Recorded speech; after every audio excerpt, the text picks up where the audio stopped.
আছুৰ পৰা বিদায় ল'ব ডক্টৰ সমুজ্জ্বল কুমাৰ ভট্টাচাৰ্যই।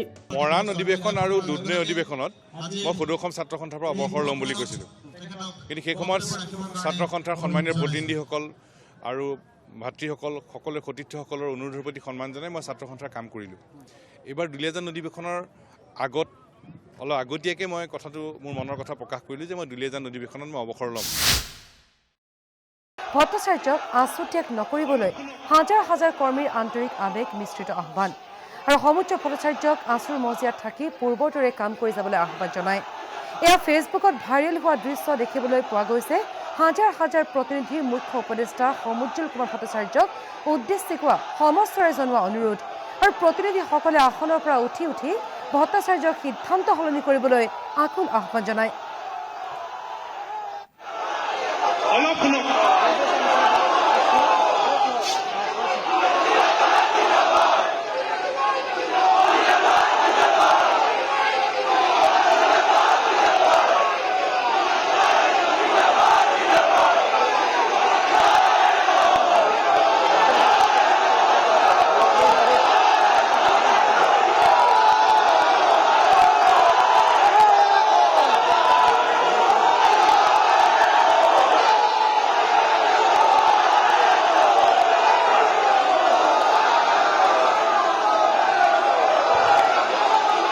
প্ৰতিনিধিসকলে বহি কথা কৈ আছে, আপোনালোকক সভাখন আগবঢ়াই লৈ যাবৰ কাৰণে সহায়